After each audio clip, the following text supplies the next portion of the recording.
Hey, what's going on everybody, and welcome back to another Fallout 4 Mods Weekly, and this week we have a ton of brand new weapon mods to check out. And I want to start off by checking out one of the most immersive and lore-friendly weapon mods that I have seen to date for Fallout 4. And that's going to be the Tactical Banana by Straw. That's right, completely lore-friendly, super immersive, not at all overpowered, very modular, with a ton of different attachment options. Now, that all being said, this is a really fun, goofy weapon mod for you to download that just came out not too long ago, adding a new tactical banana weapon. Definitely don't see the purpose of this one when it comes to an actual serious load order, but if you want to have some fun with a banana that shoots very high-powered rounds, matter of fact, it shoots 44 HP. The HP is not hollow point, but rather high potassium, as this thing does clock in a flat 200 damage per shot, which is only going to increase with pistol perks. For those who actually want to know the details and schematics of this weapon, you're going to actually get 3 craftable versions of the banana at the chemistry station, one of which is going to use these standard 44 animations. Another one is going to have the weapon positioned a little bit higher so that it is used for different posing animations, specifically things like the Glock and the USP. And then there's also a standard version of the banana that you can craft, which is just a miscellaneous item that you can throw down at any settlement so that you can just have some bananas laying around, because why not? So yeah, if you want a very high-powered banana pistol to use for your character, then this is definitely going to be the mod for you. Believe it or not, it actually does have some attachment options, with the ability to add on a bipod, some reflex scopes, thermal scopes, and even a long scope, and of course a sticker to make sure that your banana is guaranteed fresh. Definitely a fun, goofy mod. I highly recommend this one if you want to mess around and just shoot out some really high damage out of the goofiest weapon that you could possibly imagine. A really funny one and a nice little bit of humor to come out during the week. Now, last week we covered the classic frag grenades and mines, as well as the classic pulse grenade and mine mods, and I had guaranteed that there would be a classic plasma grenade and mine mod coming out this week, and I was correct. So today we are checking out the classic plasma grenade and mine mod by Zanthir. Much like the other versions, which include the frag and pulse explosives, this one will come with 2 different versions, one of which is a replacer and the other is going to add the weapons as standalone so that you can find them alongside the vanilla Fallout 4 plasma mines and grenades. But there's also a third optional file which will add the neat little plasma effect whenever you throw a grenade at a wall. This was something that was present in Fallout 3 and Fallout New Vegas. Whenever you throw a plasma grenade and it hits the wall, it just has a little bit of plasma discharge, and this little optional file will add that, which is pretty cool. I like that for a little bit of a callback to the classic plasma grenades. But other than that, this mod is pretty simple. It is going to add the classic style of plasma grenades and mines, which in my opinion look really cool. I like the glowing green bits on the sides of the mines. The mines themselves look very nice in this mod, and honestly, I just love the classic versions a whole lot more, and this is going to find a nice permanent spot in my load order along with the frag and pulse versions of this mod. So I highly recommend you go and download this one as well as the other 2 available by Zanthir so that you can get the most classic feel out of your Fallout 4. Up next, we have the Ultimate M4 Pack by WarfightersWorkshop. Now, we actually checked this mod out before it released and before I even had a working title for it, and it has since undergone a handful of changes and is now ready for a full release along with a 2.0 update since we last checked it out.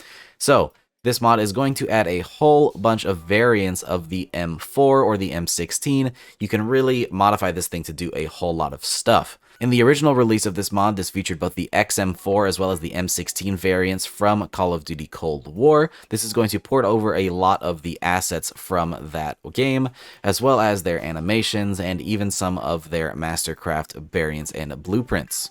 But since then, this mod has also gotten some updates to include a new prestige mechanic, which is going to allow you to upgrade the damages of the weapon, as well as a new Mark 18 variant from Call of Duty Modern Warfare 2019. So you can really customize these M4s to be just about anything that you could want. Now, what's really cool about this pack is it's not a whole bunch of different M4 variants in the form of different weapons, but rather this is one weapon that you can customize between all of the variants, taking your favorite parts and pieces from those at the weapons workbench and customizing it to be the M4 of your dreams. Now, these weapons will not be added to the leveled list. Instead, you're going to have to craft them at the chemistry station, or alternatively, you can find some of the unique blueprints out in the world at their various locations, of which there are a lot, and so I won't be going over those in today's video. However, they're very easy to find if you just check it out in Fallout 4 Edit. So, if you're looking for a nice new mega pack with a very highly customizable M4, this is definitely going to be the mod for you. Again, links down in the description below if you want to try it for yourself. And hey, this mod is available on Xbox as well. Up next, we have the Rossi Grande, another mod that we checked out not too long ago. This mod's going to add a nice new makeshift lever action rifle into the game, shooting 45-70 government and using the animations from the Winchester Model 1873 mod, which is going to make that mod a requirement, though that's not a terrible thing in my opinion, because honestly, the more lever actions, the better. Now, much like the Ultimate M4 pack, the Rossi Grande has also undergone some changes since I last checked it out on the channel, and now has some new attachments available at the weapons workbench, as well as some brand new legendary variants that you can find out in the world. So if you want to get your hands on the regular Rossi Grande, you're going to need to head over to the Museum of Freedom, where you will find it locked up in the mural room inside of a safe. As for the legendary variants, to avoid spoilers, I will be dropping a spoiler warning now. Go ahead and skip to the timestamp above if you don't want to know where the unique variants are at, but if you do, I'm going to go ahead and let you know now. If you want to get the unique variant, the Viennetta, you can find that at the Gibson Point Pier inside of the floor safe. This is going to give you a nice gold and black variant of the Rossi Grande. The Fixer can be found over at Mass Pike Interchange, again inside one of the floor safes underneath the beds, and this is going to have a nice gunner paint job. The newly added Lurker can be found at Forest Grove Marsh. This is going to have a nice dark green paint job as well as some netting. The Pink Princess can be found at the Gwinnett restaurant in a wall safe in the kitchen, and this is going to have a pink paint job with some nice donut sprinkles. And then the Night Stalker can be found at the Federal Supply Cache inside of a wall safe, and this is going to have a nice black and blue two-tone color, along with a built-in suppressor, which is pretty nice. So overall, with the Rossi Grande, you're going to get a handful of really cool lever action rifles, and honestly, I am a big fan of just the basic variant, as it has a lot of customization options and just looks really cool with the makeshift stock, and honestly just fits the vibe of Fallout a lot more than something like the vanilla lever action. So very nice job by CADAVVVER on this one, really cool lever action mod. And then finally, for this week's Mods Weekly, we have the HK USP pistol by Subleader 100, a pistol that is very popular not only in gaming but also movies and TV, and sees itself featured in many different properties. This version of the USP is going to have a full leveled list integration, as well as a unique variant that can be found out in the world, which is going to give a nice little callback to Half-Life, and is going to include a melee weapon, which is going to be the crowbar, also prevalent in the Half-Life series. Now, this USP is going to have fully custom models and textures, of course, as well as some brand new custom animations and a whole lot of different options that you can add at the weapons workbench, so you can really customize this thing to your liking. Now, on top of the level list where this weapon will be spawning at level 20, you can additionally buy this weapon at vendors, or alternatively craft it at the new Weapon HK category at the chemistry station. Or of course, you can just spawn it in via the console if you don't feel like going through any of the effort. This mod easily fits into any modern tactical load order, but I could definitely argue for a lore-friendly load order. If you're a fan of the USP and you want to have it in your game, there's no reason you can't just throw this thing in, just maybe stay away from some of those more modern optics.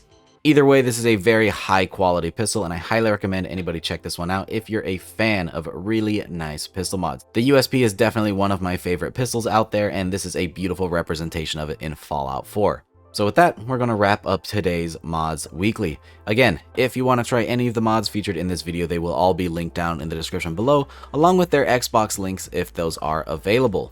With that though, I hope you guys enjoyed the video. If you did, don't forget to drop a rating, subscribe if you haven't already for more videos just like this one, and I hope to see you in the next video. Peace!